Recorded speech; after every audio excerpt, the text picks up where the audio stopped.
Bismillahirrahmanirrahim. Assalamualaikum warahmatullahi wabarakatuh. Selamat berjumpa kembali mahasiswa program studi audisi pemerintahan di mata kuliah e-government.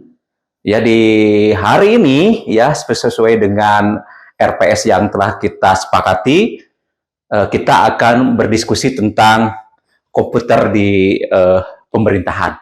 Ya, ini ya sesuai dengan relevansi bagaimana bahwa e-government itu adalah ya mengadopsi dengan menggunakan TIK ya dan IoT ya. TIK itu ya berarti telekomunikasi dan ilmu komunikasi ya, kemudian juga informasi komunikasi, dan juga bagaimana e-government ini menggunakan sumber daya IoT ya, Internet of Things, dalam proses bisnisnya.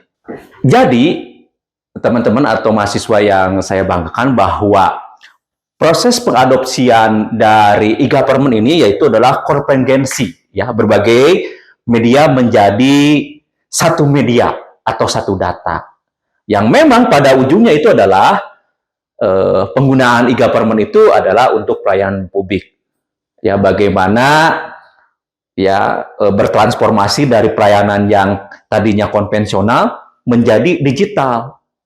Artinya bahwa pelayanan ini bisa diakses di mana saja, kapan saja, online, dan bisa meningkatkan efektif dan efisien dari tentu saja ya sumber daya yang ada di organisasi. Ya, sebagaimana Anda ketahui ya, sekarang itu bahwa setiap pelayanan publik itu yang disediakan oleh penyedia layanan itu sudah menggunakan web base ya, karena tadi ya semangat dari e-government itu adalah bring the service to the web. Artinya bahwa yang tadinya pelayanan publik itu konvensional sekarang ke digital dengan mengakses web. Nah, hal ini ya yang tentu menjadi tantangan bagaimana kita berbicara tentang organisasi publik untuk menyediakan layanan publik berbasis kepada digital.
Enjoy Bandung, livable and lovable smart city.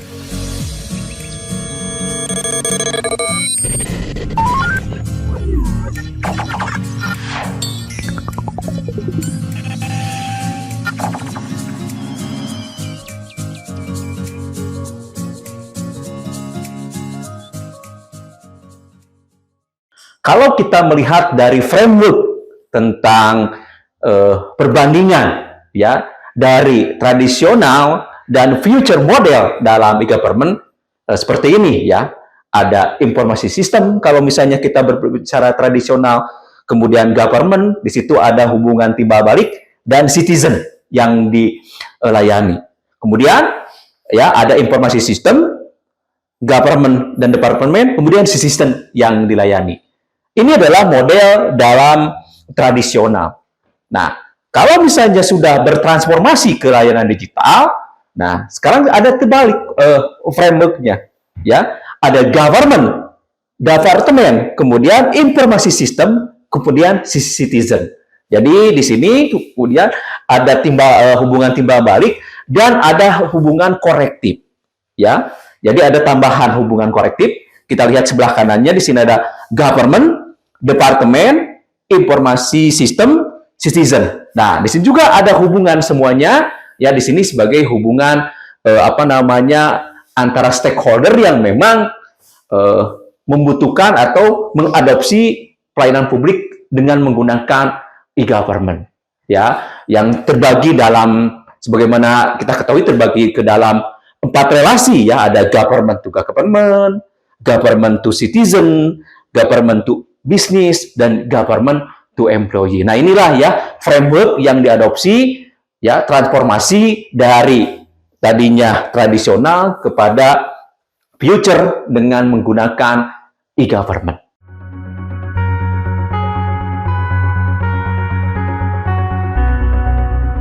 Pandemi COVID-19 menjadi momentum yang tepat untuk melakukan langkah percepatan transformasi digital.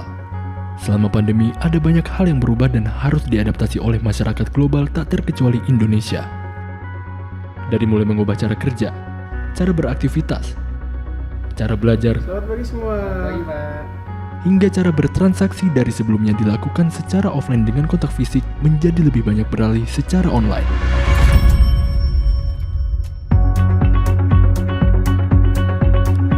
Maka dari itu, Presiden RI Joko Widodo mengeluarkan instruksi untuk mempercepat transformasi digital. Salah satunya, Presiden meminta agar integrasi pusat data nasional dipercepat.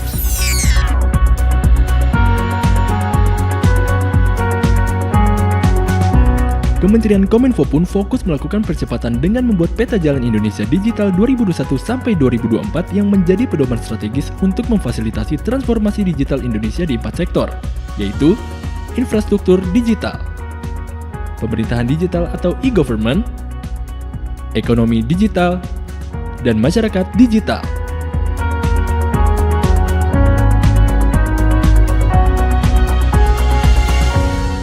Electronic Government, juga disebut e-gov, adalah penggunaan teknologi informasi oleh pemerintah untuk memberikan informasi dan pelayanan bagi warganya, urusan bisnis, serta hal-hal lain yang berkenaan dengan pemerintahan.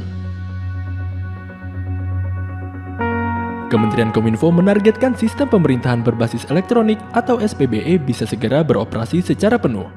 Upaya untuk mendorong tercapainya target tersebut ditandai dengan pembangunan pusat data atau data center berbasis cloud milik negara. Kominfo bekerja sama dengan beberapa stakeholder terkait seperti BSSN untuk memastikan bahwa pusat data nasional memiliki jaminan kualitas keamanan yang juga didukung oleh Badan Cyber dan Sandi Negara. Didukung oleh Kementerian Pan-RB, BRIN, serta frekuensi sumber lain yang terkait dalam rangka peningkatan penyelenggaraan layanan dari pusat data nasional ini. Pembangunan Pusat Data Nasional atau PDN mampu mendukung tata kelola data yang lebih mumpuni di sektor publik maupun sebagai pelayanan pemerintahan.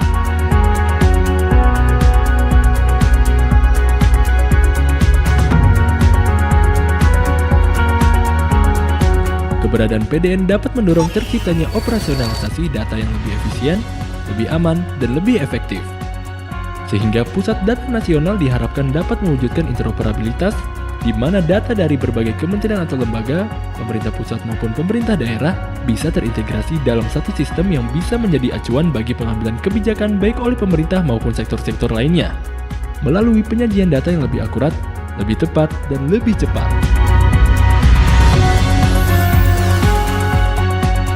Jadi, manfaat yang diberikan melalui layanan Pusat Data Nasional ini akan cukup besar terutama dalam mendorong percepatan implementasi pelayanan publik dan layanan administrasi pemerintah dalam kerangka sistem pemerintahan berbasis elektronik.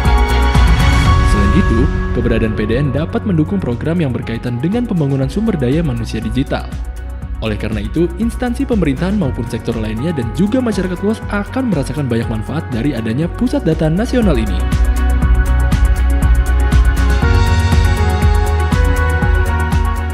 Pemerintah akan membangun 4 pusat data nasional. PDN pertama akan dibangun di Pulau Jawa yang ditargetkan bisa rampung dan diresmikan pada bulan Oktober 2024.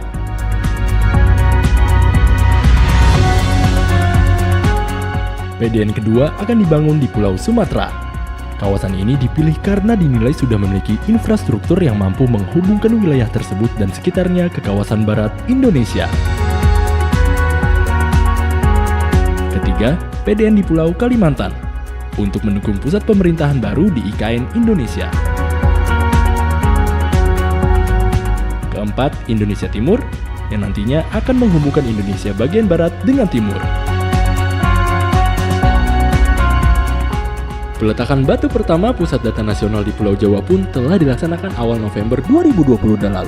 Yuk, dukung pembangunan Pusat Data Nasional cepat terrealisasi dan terintegrasi. Satu Data Indonesia.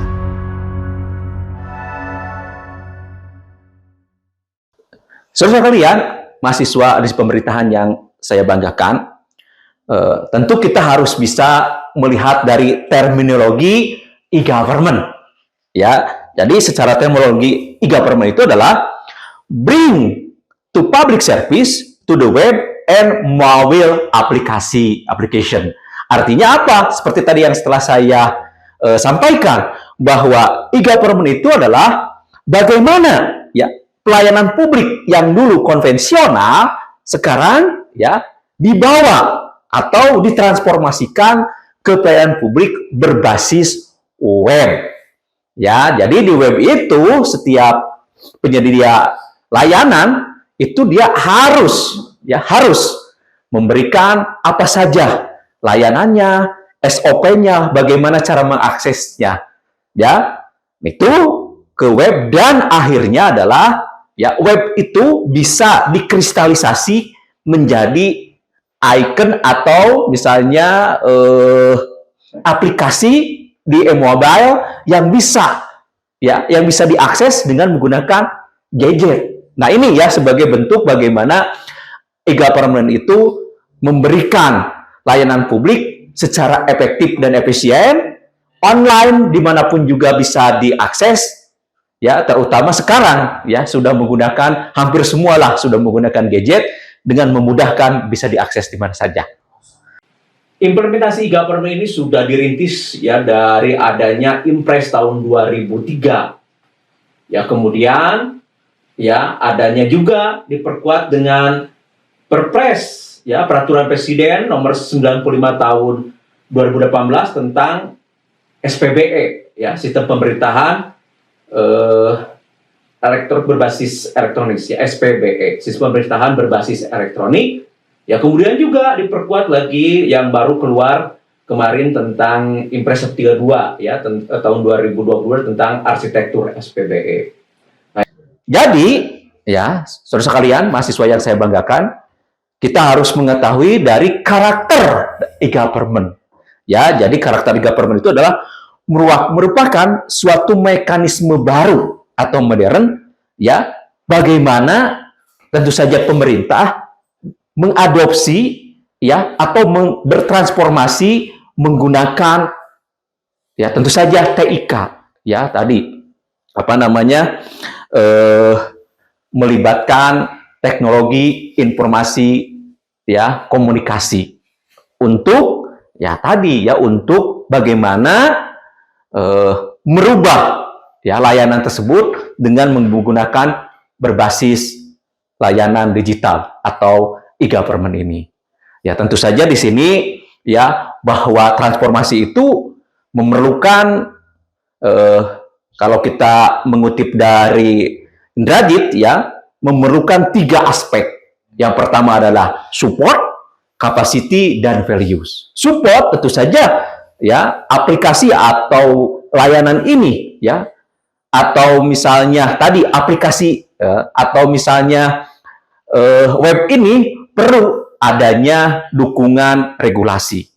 Ya, support regulasi, political will, dan kemudian adalah capacity. Jadi bagaimana bahwa ketika pemerintah itu akan bertransformasi ke layanan digital itu memerlukan infrastruktur ya, baik sumber daya dan juga tentu saja adalah sumber daya manusia digitalnya ya, yang untuk mendukung. Dan terakhir adalah values ya. Bagaimanapun juga layanan yang berbasis kepada digital itu atau berbasis e-government itu harus memberikan manfaat ya, manfaat lebih tentunya kepada masyarakat. Bukan berarti bahwa ya untuk apa ya digitalisasi layanan itu digunakan tapi tidak membawa manfaat ke masyarakat.